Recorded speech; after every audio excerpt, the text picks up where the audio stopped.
মরুভূমির তপ্ত বালু আর হাড় কাঁপানো শীতের মাঝে যখন মৃত্যু শিওরে দাঁড়িয়ে অট্টহাসি হাসে, তখন মানুষের কাছে কেবল একটি জিনিসই অবশিষ্ট থাকে, তা হলো তার দেহের শেষ দম। এবারের ঈদে প্রেক্ষাগৃহে মুক্তি পাওয়া রেদওয়ান রনির সার্ভাইভাল ড্রামা দম কেবল একটি সিনেমা নয়, এটি এক শ্বাসরুদ্ধকর অভিজ্ঞতাও। সত্য ঘটনার ছায়া অবলম্বনে নির্মিত এই চলচ্চিত্রটি দর্শকদের নিয়ে যায় আফগানিস্তানের সেই দুর্গম পাহাড়ে, যেখানে এক অভাগা বাংলাদেশিকে জিম্মি করে রেখেছিল একদল চরমপন্থী। অনেকেই এটিকে দক্ষিণী সিনেমা দ্য গেট লাইফের সঙ্গে তুলনা করতে চাইছেন, কিন্তু সাবধান, দমের শিকড় গেঁথে আছে বাংলাদেশের মাটিতে।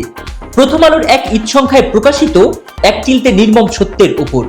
জর্ডান বা আলজেরিয়া নয়, কাজাখস্তানের রুক্ষ প্রকৃতির বুক চিরে এই সিনেমা আমাদের দেখায় কিভাবে ক্ষুধার চেয়ে বড় হয়ে ওঠে বেঁচে থাকার জেদ। পর্দায় নূর হিসেবে যখন আফরান নিশো আবির্ভূত হন, তখন তাকে চেনা দায়। সেই ফেটে যাওয়া ঠোঁট, ধুলোবালি মাখা শরীর আর দু চোখে মৃত্যু ভয়। নিশো এখানে শুধু অভিনয় করেননি, বরং চরিত্রটিকে যাপন করেছেন। আর্নেস্ট হেমিংওয়ের সান্তিয়াগোর মতো তার লড়াইটা প্রকৃতির বিরুদ্ধে, ভাগ্যের বিরুদ্ধে।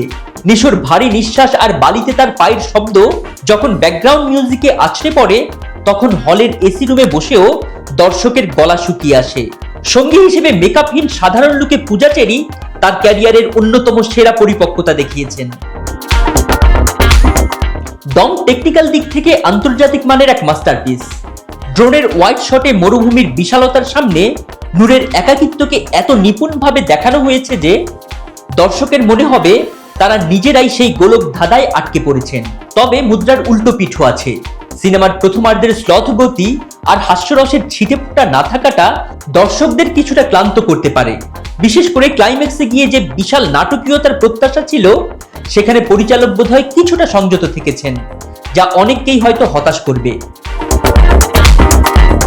হৃদস্পন্দনের লড়াই দম আমাদের মনে করিয়ে দেয় দেশপ্রেম কোনো স্লোগান নয়, বরং আমি শাহজাহান ইসলাম নূর, আমি বাংলাদেশি। এই আর্তনাদটুকুই যখন মরুভূমিতে প্রতিধ্বনিত হয়, তখন প্রতিটি বাঙালির রক্ত শীতল হতে বাধ্য। সিনেমার কিছু দৃশ্য অপ্রয়োজনীয় দীর্ঘ মনে হলেও নিশোর অভিনয়ের জাদুতে সেই ক্লান্তি ধোপে টেকে না। এটি কেবল একটি সিনেমাই নয়, বরং হার না মানা মানুষের এক বিজয় গাথা।